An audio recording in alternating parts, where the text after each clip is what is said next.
Viewed by many as the founding figure of Western philosophy, Socrates, 469 to 399 BC, is at once the most exemplary and the strangest of the Greek philosophers. He grew up during the golden age of Pericles' Athens, served with distinction as a soldier, but became best known as a questioner of everything and everyone. His style of teaching immortalized as the Socratic method involved not conveying knowledge, but rather asking question after clarifying question until his students arrived at their own understanding.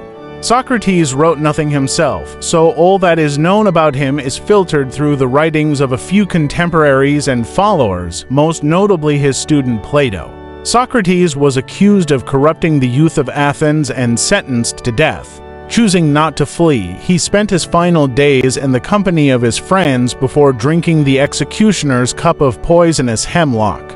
Socrates. Early years. Socrates was born and lived nearly his entire life in Athens. His father Sophroniscus was a stonemason and his mother, Phanerete, was a midwife. As a youth, he showed an appetite for learning.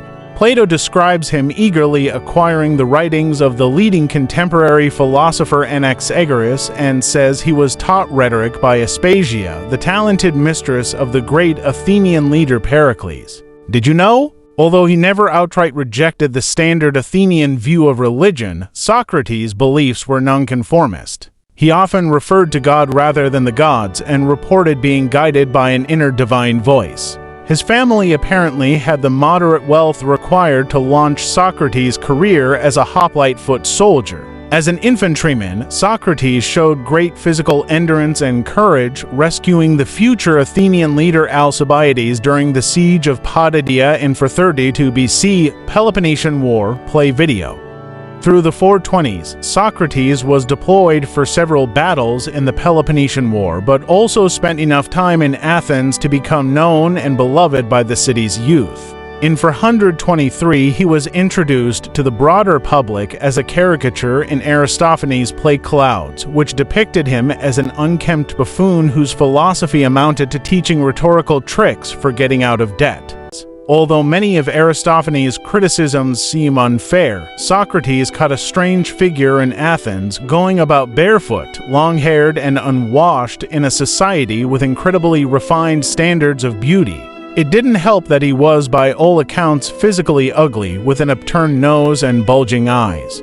Despite his intellect and connections, he rejected the sort of fame and power that Athenians were expected to strive for. His lifestyle and eventually his death embodied his spirit of questioning every assumption about virtue, wisdom, and the good life. Two of his younger students, the historian Xenophon and the philosopher Plato, recorded the most significant accounts of Socrates' life and philosophy.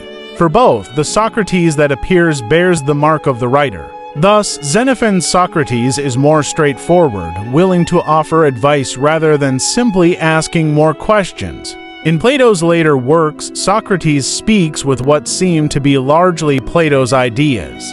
In the earliest of Plato's dialogues, considered by historians to be the most accurate portrayal, Socrates rarely reveals any opinions of his own, as he brilliantly helps his interlocutors dissect their thoughts and motives in Socratic dialogue. A form of literature in which two or more characters, in this case, one of them Socrates, discuss moral and philosophical issues. One of the greatest paradoxes that Socrates helped his students explore was whether weakness of will, doing wrong when you genuinely knew what was right, ever truly existed. He seemed to think otherwise.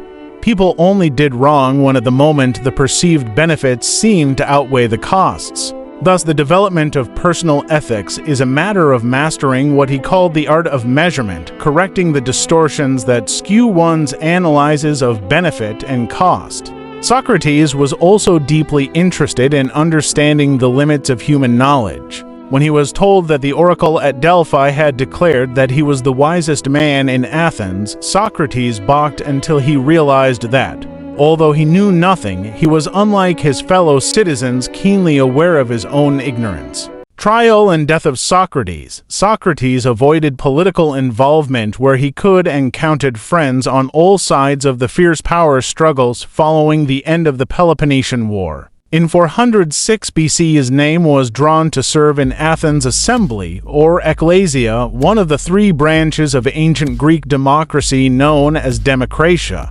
Socrates became the lone opponent of an illegal proposal to try a group of Athens' top generals for failing to recover their dead from a battle against Sparta. The generals were executed once Socrates' assembly service ended. 3 years later, when a tyrannical Athenian government ordered Socrates to participate in the arrest and execution of Leon of Salamis, he refused an act of civil disobedience that Martin Luther King Jr.